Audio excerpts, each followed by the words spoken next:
today, sir. I am Bayan Meros and I will tackle about Chapter 7, National Commission on Indigenous Peoples, NCIP, Section 38 and 39. Section 38, National Commission on Indigenous Cultural Communities or Indigenous Peoples, NCCP. Kini nga ahensya ang responsable maghimo o magpatuman sa mga policies o programs nga nagtagad sa mga katungod o kaayuhan sa mga ICCs o mga IPs. Ang komisyon usab na nga nag-ila sa ilang mga ancestral domains nga importante alang sa ilang kultura o pagkatao. Sa Section 39 o sa mandate, ang komisyon kinahanglan magpanalipod o mag-promote sa mga interest sa ICCs or IPs nga nagpasabot sa nga ang ilang mga pagtuo, traditions o kultura kinahanglan tagdon sa tanang mga desisyon o aksyon. Ang tumong niini mao ang pagsiguro nga ang mga katungod sa mga ICCs mahatagan og bili ug magpadayon sa nasundon nga level aron nga sila makapasinati sa kaayuhan o proteksyon sa ilang identity Section o 40 culture. Composition. Kani nga section is ang NCIP kay usa ka independenteng ahensya ubos sa Office of the President.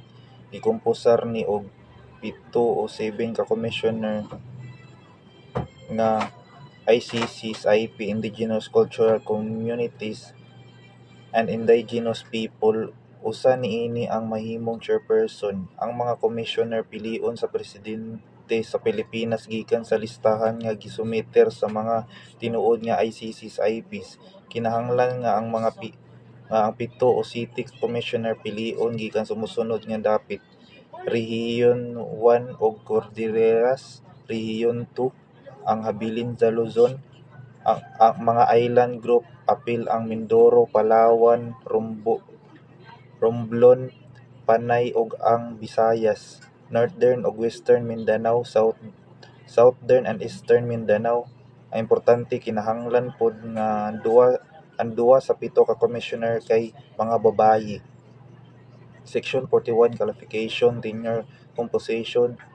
Kani ang chairperson ug ang 6 ka commissioner kinahanglan nga natural born Filipino citizen, lumad nga tao, bona fide members ICCs, IPs, tinuod nga membro sa ilang tribo, kinahanglan ay sertipikasyon gikan sa ilang tribo, eksperyensyado sa ethnic affairs ug trabaho na napulo ka tuig sa usa ka ICCs, IPs nga komunidad ug sa ahensya sa gobyerno nga may kalabutan sa ICCs ug IPs. 35 anyos sa panahon sa ilang pagkatudlo na nagpamatud-an ang pagkamatinud-anon og integridad. Dugang nga impormasyon, duwa sa 7 ka commissioner kinahanglan nga mga membro sa Pilipinas Bar, abogado. Ang mga membro sa NCIP maglingkod sa ilang pwesto sulod sa 3 ka tuig ug mahimong i-reappoint para sa laing termino. Walay bisan kinsa ang makaserbisyo labaw sa 2 ka termino. Ang pagkatudlo sa bisan unsang bakante nga posisyon kay para lang sa nahabilin nga termino sa gisundan ug dili jud pwede ang temporaryo o acting nga kapasidad. Ang chairperson ug ang mga commissioner makadawat og sweldo subay sa salary standardization.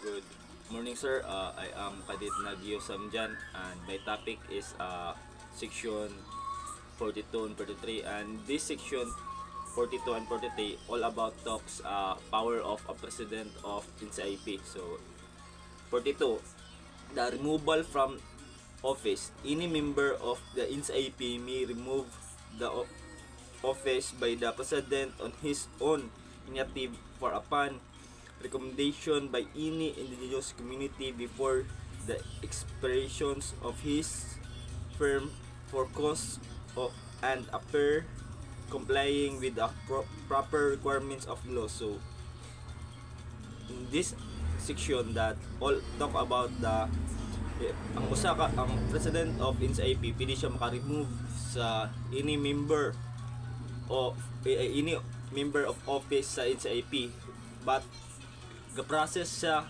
with the process the requirements of the law.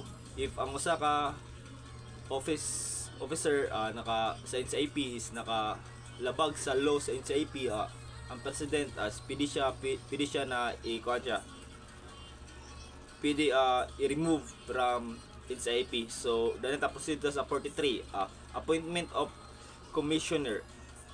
The president shall appoint the 7 commissioner of the NCIP within 19 days. So ang president sa NCIP pwede siya maka-appoint sa 7 ka commissioner sa NCIP within in 90 days. So that's kanang dako gig gahom ang president of NCIP kay pwede siya maka-appoint, tas pwede siya maka-remove of mga officers sa NCIP. That's all. Thank you, sir.